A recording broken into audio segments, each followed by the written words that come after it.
Welcome. You're listening to the Leading Hope Podcast. My name is VJ Williams, here with my friend and pastor Kevin Jack. Thank you for taking time out of your day to become a better leader. Thank you for joining us today. I'm so excited that we get to start a new, not a series, it's just a new standalone. And I cannot wait. And you thought I was going to do something different here, but I'm done. You guys know where to find us. You can find us on YouTube. You can find us on Facebook, but that's it. I'm not going there anymore. I'm done. Rate and review, though, because that's really important. You just couldn't help yourself. You got so far. A few extra minutes will help you get this podcast in the hands of many more leaders like you. Today, Kevin, you've titled this episode 156, How to See. Can I pop back for just 1 second? You can pop all the way Can we give a shout out to Molly Sloan and Connor? Oh, yeah. For producing the Leading Note podcast at Be Hope Staff Advance this last year. Just want to give a quick note. Yep. With the fake octopus shirt. Yeah, imitation is the highest form of flattery. It is, every time. And they didn't just do it once. Whether you meant it or not, we're flattered. Yes. Thank you so much. We love you guys. Right, let's jump into today. So, VJ, first, you have an answer to this question? What? How to see? Yes. Yeah. Now, step number 1, open the eyes. We're done. Yep. Thank you for joining us today.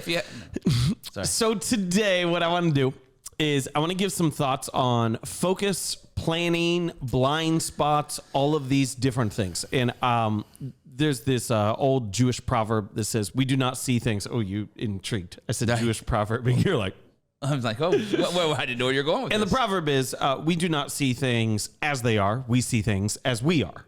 Okay. And so it's the acknowledgement that our perspective flows out of our identity. We've talked about that in pieces in the past, maybe not that bluntly.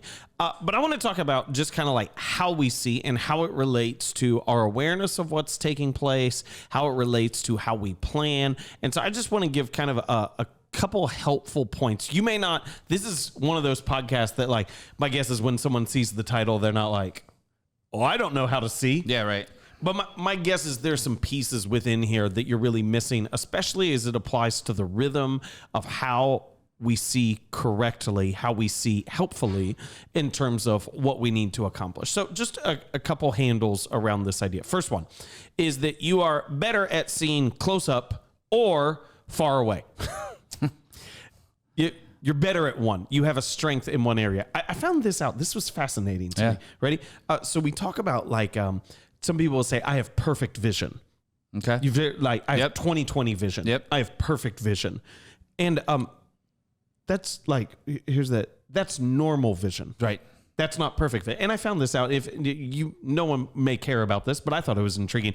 They're like the numbers on the vision chart, like 20/20, 20/30, has to do with how far away you have to be in order to see things correctly. Gotcha. So like if you have 20/15 vision, it means you can stand 5 feet further away to see what a normal person sees. Got it. If you have 20/30 vision, it means you need to be 10 feet closer in order to see what a normal person sees. Yeah, that's good. But it's the acknowledgement. What I want to, just like the whole point of this idea is to say, like, eagles have perfect vision. You do not. You might have normal vision, but like no one has perfect vision. And so to acknowledge that, like, you will have a strength. Yeah. You will have a strength of either details, awareness. Some people, like, relationships can quickly pick up on clues, things like that. Like, oh, that's not going well, or they're going to get married. Yeah. Some people can just like intuitively feel the tension in the room. Some people, when they look at a proposal or a chart, they can immediately tell whether it's going to work or not.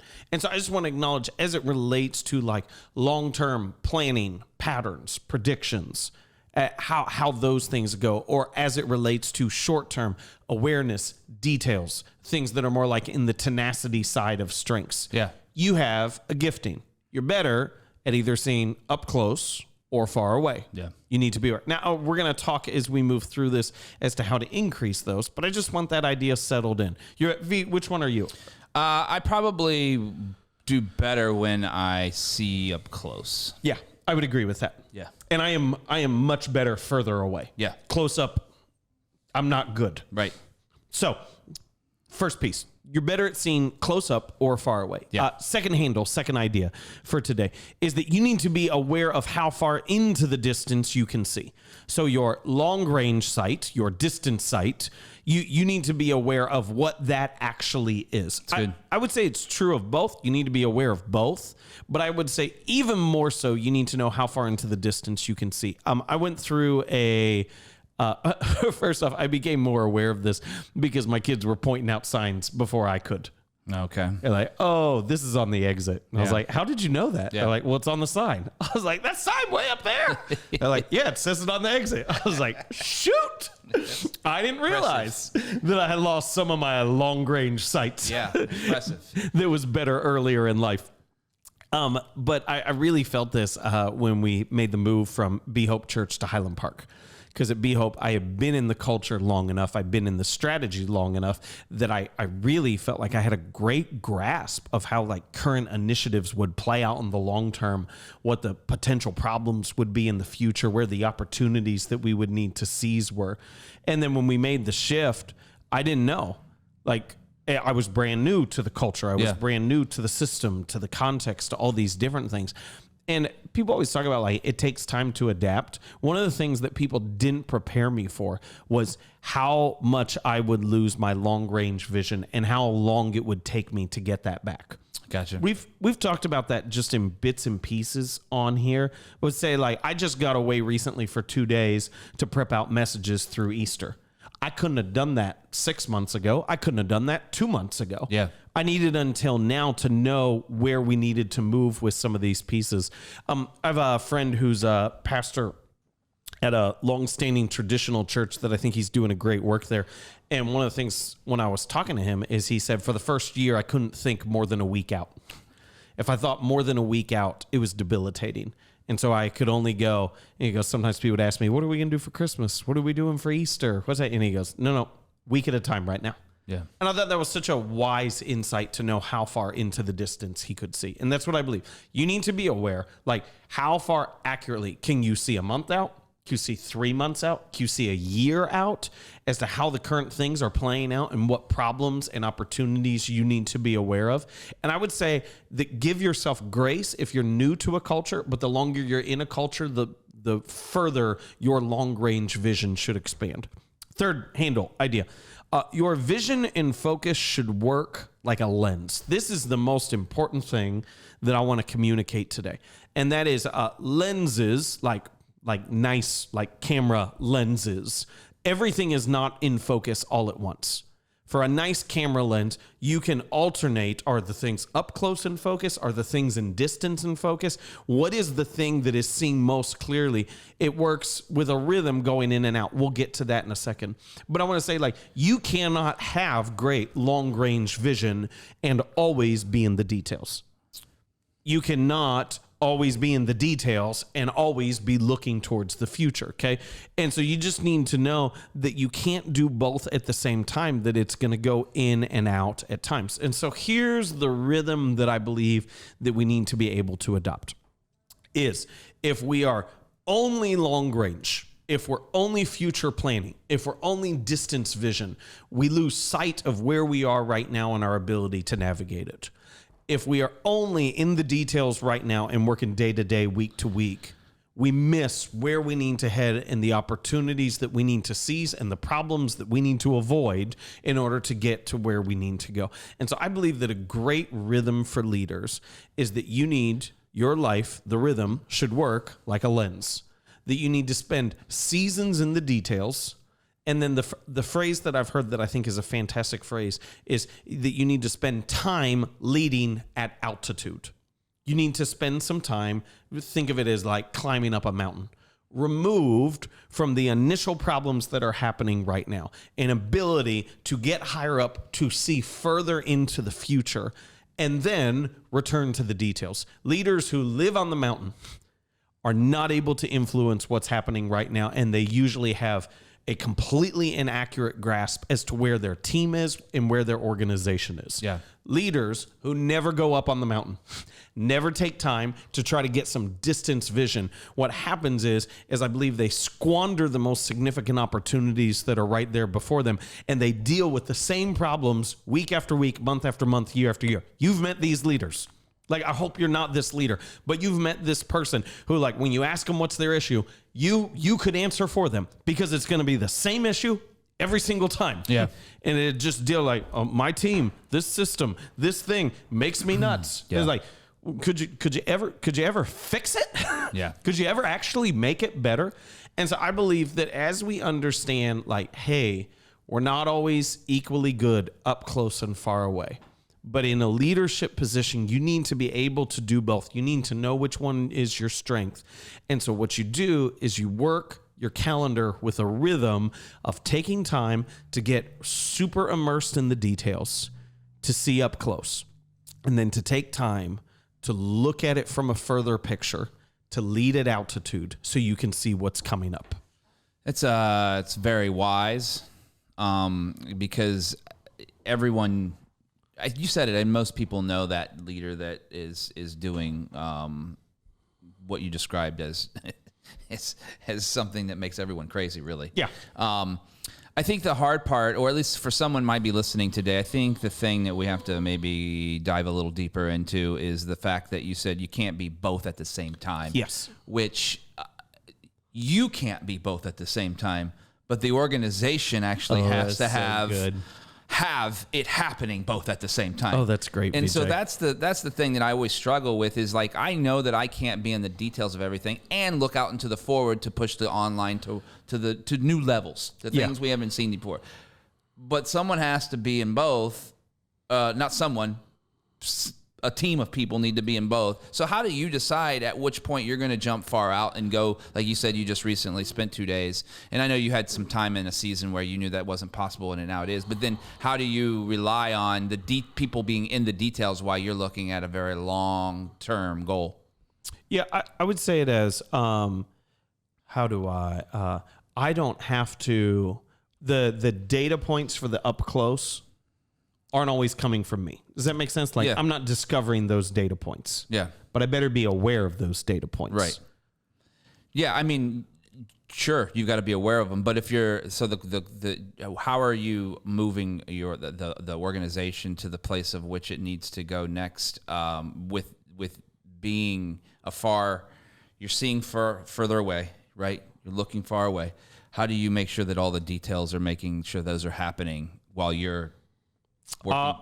So honestly, because that's the difference between you can't be both at the same time, but somebody has to be. The reality is so, like, part of it is like just empowering people to carry it out. The other side is, like, as you empower people to carry it out, I believe that you naturally will run through, and I say this in a healthy way, you'll naturally run through seasons in which you need to neglect the details. Okay.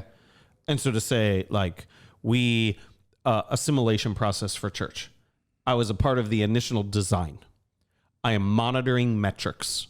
I am currently unaware of the full process. Yeah. I will in the near future become aware of the full process in a way to redesign, to align it to future goals. Yeah. But it is like, I have stop points to go, and maybe this is a little different based upon, like, positional leadership, where you are, size of your team, sure, things like that. Of course. But it's like, so I'm able right now to run through seasons where I go, I'm engaged here. Now I'm completely removed. And then I'm re-engaged. There you go. And so I'm able to constantly, in that rhythm, realign to overall goals. Yeah. I think that gives a real good, clear picture as to the analogy you talked about, the lens. So you're focusing in seasons. You know, I'm actually acting like if you're watching, listening. If you're on YouTube, I'm moving leaning in, leaning out, and now I'm coming back. Yeah, and that's purposely that's a strategy that you're employing to make sure that in the seasons that you need to focus in on something that may be detail centric, that you're doing yes. it. But that's not the goal, is to stay there. The goal is to make sure the organization moves forward, and whatever you have to play in that role that you play. And I think it's weird. I think the thing that I find is that there's a lot of leaders, they never refocus their lens. That's if I could say it like that. I think that's what I'm really trying to get to. They stay short-term details. Yeah. Or they're all long-range picture. Yeah, and I think that's where we find the difficulty in organizations, because you'll have leaders at the top saying, I want to stay out of the details always and forever, Yeah. and then wonder why the thing that they're leading people to isn't actually getting there, because they have no idea what people are doing on the ground level. They're completely it's just busy work to them when it's actually strategic at that level. And on the reverse side, someone that has their hands all over their team and they're in their every detail, it's the week to week, like you said your friend was, because of the season that he found himself was. I think that's just so important, and it's really hard. Let's be honest, it's really hard to negotiate. What I think we find is that we are naturally drawn to the skill. I want to say skill that we have, but I want to say even more so the skill that we love. So like some people, they love details, and so they're in it. I am not one of those people. Right. And some people, they love big picture thinking, plans, dreams, vision casting, all those pieces. Yeah. I do. I love those pieces. Right. And so they just only live in it. And to say, like, I don't know how you can't see that what is happening right now impacts the potential of what can happen. Yeah. And if you're not fully aware at times, you can't be fully aware at all times. Right. But if you're not having drop-in points to test culture, systems, strategy, all these other pieces, energy, then there's no way you're actually going to be able to lead into where you need to head. That's good. One last question here, just switching gears. You talked about not getting enough altitude. Yeah. What parts of a leader today, where would they start to recognize that that's something that they need to be more closely paying attention to, that they're not seeing far enough, they're not getting up above the thing, or they're not getting far enough out? Like, what would you say that they need to pay more attention to? You should be okay. Ready? Yeah. Oh, this is great. This is great because I want to say it first, just like a really chalk answer. Like, well, sure. Like just you don't know where you're headed. Right. You don't know how current decisions impact future things. Like, right. I think this is the greatest indicator. If you have a time slot with your team, a meeting, volunteer team, whatever it is, you have a time in which you have an opportunity to gather, and you don't know what to do with it. Yeah, it's good. That means you don't have altitude. Oh, that's great. Because it like, if you go like, oh, it's not assigned to me. Oh, it's not pressing. Oh, I wasn't told I have to do this. That just hit somebody hard. If you know where you're headed. Yeah.